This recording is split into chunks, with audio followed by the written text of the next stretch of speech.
समिति के परिवारजनों को नमस्ते।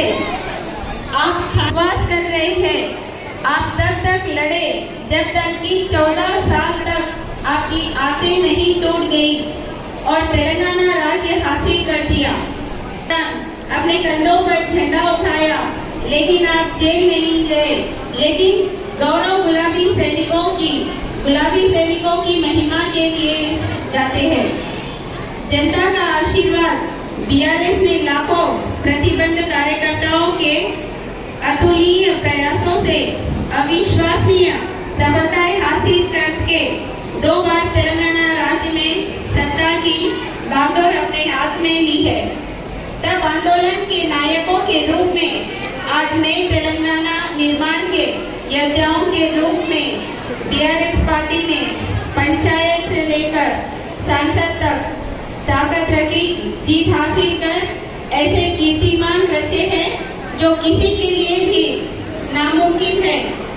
21 साल के सफर में कई उतार चढ़ाव झेलने के बाद हमारी पार्टी मजबूती से खड़ी हुई है और मंजिलों को चूमती हुई मौकोनी की दिशा लेकर आगे बढ़ती जा रही है।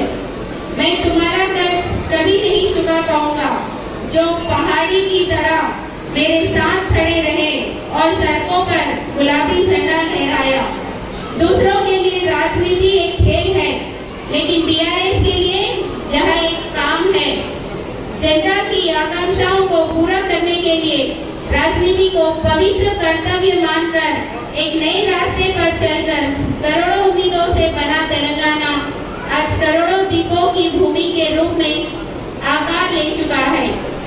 मुसीबतें, आंसू, सूखे से सहला तेलंगाना मुस्कुराहट और हरी भरी सफल से लहराता रहे हैं। बीआरएस सरकार ने अकल्पनीय कार्यों को अंजाम देकर तेलंगाना स्थापित किया है। बहुत कुछ करके क्या पूछा, नहीं पूछा, कहा, नहीं कहा, हम सबके रिश्तेदार हो छोटा नहीं किया। हमने किसी को नजरअंदाज नहीं किया। हमारी कोई जाति नहीं है, कोई धर्म नहीं है।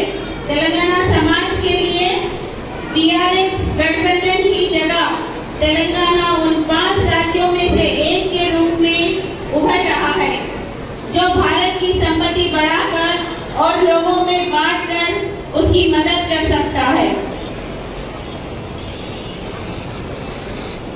हम ऐसे हैं तो देश की कहानी कुछ और है। आजादी के 75 साल बाद भी करोड़ों लोगों के पास पीने के लिए पानी नहीं है, खाने के लिए अन्न नहीं है। भले ही नदियों में पानी भरा हो, लेकिन खेतों की सिंचाई नहीं की जा सकती है। मौजूदा मुश्किलें खत्म नहीं हुई है। तमाम संसाधनों और सुविधाओं के बाद भी भारत भुगत रहा है। जहां चीन, सिंगापुर, दक्षिण कोरिया जैसे देश बड़ी तरक्की कर रहे हैं, वहीं हम आज भी जाति और धर्म के झगड़ों में डूबे हुए हैं और एक कदम भी आगे नहीं बढ़ पा रहे हैं। हमारा राज्य अच्छा है तो काफी नहीं है, देश भी अच्छा होना चाहिए। कांग्रेस ने देश पर कई साल राज किया। बीजेपी पार्टियों के पास ना अकल है, ना विजन है, ना इच्छा शक्ति।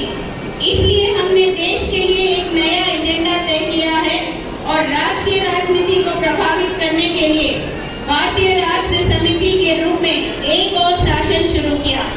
हम जो कुछ भी शुरू करते हैं उसे जारी रखने के लिए हमारे पास एक अदम्य इस्पात इच्छा शक्ति है। केंद्र की भाजपा पार्टी अब की बार किसान सरकार का नारा बुलंद करने वाली हमारी पार्टी पर बर्बर हमले कर रही है और कदम पर कदम तेलंगाना की प्रगति में रोड़े अटका रही है।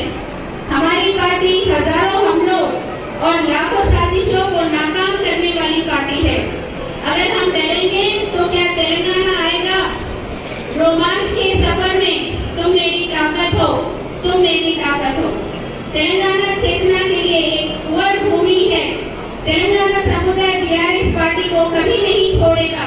जो लोगों के साथ केंद्र बिंदु के रूप में काम कर रही है, उनकी समस्या विषय है। खुदरा विक्रेता कभी भी राजनीतिक ताकतों को संरक्षण नहीं देते हैं। बीआरएस पार्टी का तेलंगाना से गहरा नाता है।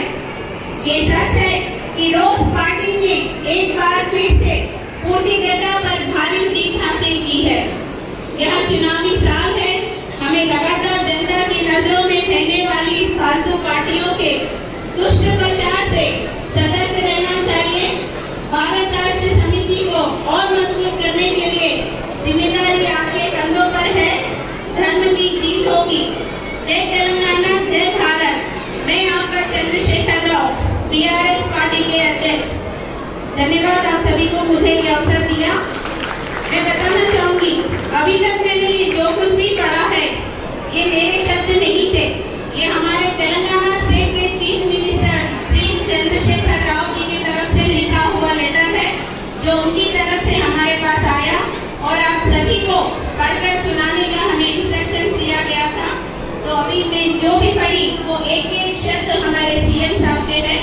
आशा करती हूँ आप सभी को समझ में आया होगा और इसे सुनकर आने वाले समय में आप जब भी वोट डालने जाएंगे, अपने परिवार के बारे में, अपने बच्चे की तरक्की के बारे में, अपने राज्य की तरक्की के बारे में सोच कर ही आप वोट देंगे। आप सभी से ये आशा करती हूँ। धन्यवाद मुझे जो